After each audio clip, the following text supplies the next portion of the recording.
Dewan Juri yang terhormat, Anas Urbaningrum, Lutfi Hasan Ishak, Surya Dharma Ali adalah segelintir pejabat publik yang telah melakukan tindakan korupsi sehingga pada akhirnya mereka mengganggu dari sistem pembangunan dari negara-negara tersebut, Dewan Juri, dan spesifiknya di Indonesia. Oleh karena itu, sebagai tim proposisi kami menginginkan bahwa seleksi penerimaan mahasiswa baru tersebut hanya didasarkan pada indeks integritas sekolah dan indeks integritas dari siswa mereka tersebut.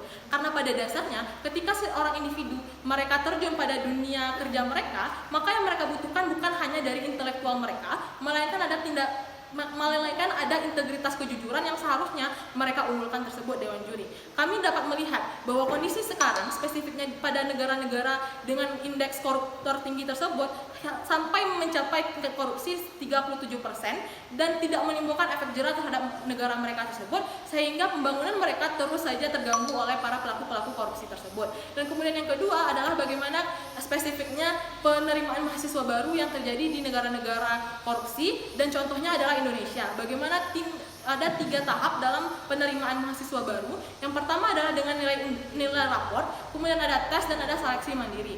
Nah, pada dasarnya ketiga 3 hal inilah yang menciptakan permasalahan pada status quo sekarang. Sehingga kami sebagai tim proposisi ada 2 permasalahan yang akan kami jelaskan. Yang pertama adalah ketidakmurnian atau ketidakadilan dari pihak sekolah dalam menyeleksi siswa mereka. Banyak sekali sekolah yang melakukan tindak manipulasi terhadap nilai-nilai raport siswa mereka agar nantinya siswa mereka masuk ke perguruan tinggi yang unggul ataupun favorit.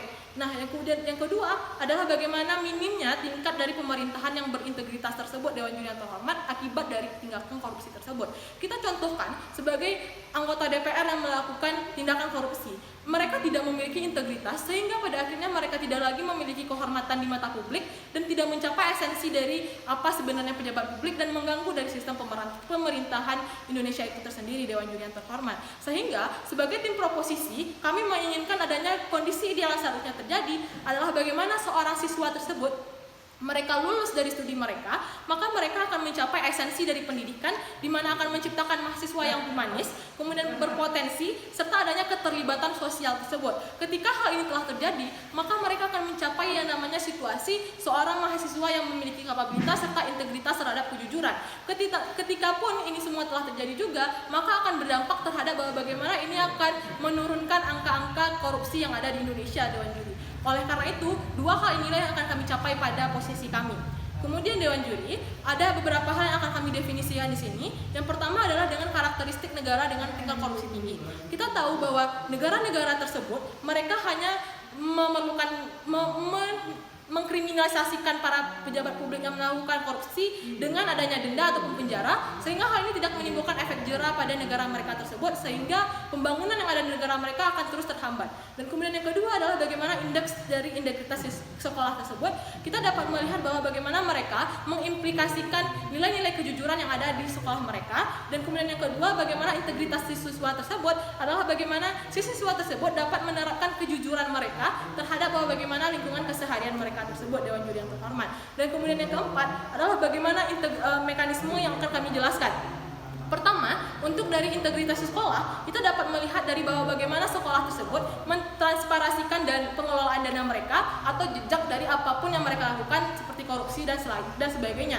Dan kemudian yang kedua adalah bagaimana dari siswa tersebut kita dapat melihat bahwa dari ulangan mereka, kemudian adanya tes kejujuran melalui tes psikologis yang dapat mengetahui karakteristik dari si individu tersebut. Dan kemudian yang ketiga adalah tes akademik.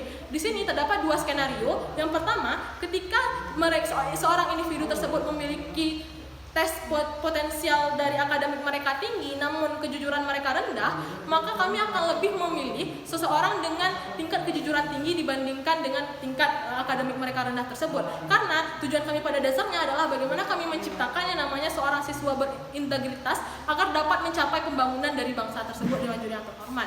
Dan masuk ke dalam pidato kami pada kali ini, sebagai pembicara pertama saya akan menjelaskan 2 beban argumentasi. Yang pertama, justifikasi kenapa penerimaan siswa baru yang harus berdasarkan indeks integritas sekolah dan indeks integritas siswa. Dan kemudian yang kedua, bagaimana dampak yang akan kita rasakan ke depannya ketika kita menerapkan mosi ini, Dewan Juri. Masuk ke dalam substansi argumentasi kami yang pertama. Kita tahu bahwa dalam universitas bukan hanya mengajarkan siswa tersebut untuk mencapai intelektual mereka, melainkan adanya sebuah kebutuhan soft skill yang harus dibutuhkan oleh si mahasiswa ke dunia kerja berikutnya, Dewan Juri yang terhormat. Kita dalam universitas ataupun perguruan tinggi tersebut, kita mengelola 1-2 bidang tersebut, sehingga kita harus membutuhkan benar-benar adanya pengetahuan serta adanya kemampuan untuk menjadi seorang manusia yang berintegritas tersebut. Dan spesifiknya adalah bagaimana kejujuran yang harus kita tingkatkan, Dewan Juri. Ketika kejujuran ini telah tercapai, maka kehormatan serta integritas dari si individu tersebut untuk mengelola pembangunan mereka ke depannya dan mengelola dunia kerja mereka ke depannya, maka ini akan berdampak baik terhadap diri mereka sendiri dan terhadap bahwa bagaimana pemerintah kita ke depannya. Kedua adalah bagaimana kejujuran tersebut dibutuhkan, Dewan Juri yang terhormat. Ketika seorang individu tersebut mereka telah lulus dari studi mereka, kemudian mereka berkontribusi terhadap bangsa dan negara mereka, maka mereka akan berkontribusi juga untuk bahwa bagaimana pembangunan di negara mereka tercapai, bukan dengan menambah masalah baru dengan ketika mereka telah lulus. Contohnya saja dengan korupsi tersebut, Dewan Juri yang terhormat, tentu kita tidak menginginkan adanya hal ini. Oleh karena itu, sebagai pemerintah kami memiliki andil terhadap permasalahan ini, bahwa bagaimana seharusnya pembangunan tersebut harus tercapai ketika kita memang memperbarui memang dari sistem seperti penerimaan siswa baru tersebut, Dewan Juri, sehingga individu-individu yang terdapat tersebut memanglah individu-individu yang memang sesuai diharapkan oleh pemerintah itu tersendiri. Dan kemudian yang kedua adalah bagaimana dampak jangka panjang yang akan kita rasakan. Ketika kita telah menerapkan mosi ini, maka orang-orang semuanya akan berlomba-lomba untuk melanjutkan ke perguruan tinggi tersebut, sehingga mereka akan segera memperbarui diri mereka untuk meningkatkan integritas dari kejujuran mereka tersebut, Dewan Juri, sehingga permasalahan yang terjadi di status quo seperti ketidakadilan ataupun kemurnian tersebut akan terselesaikan di sisi kami tersendiri.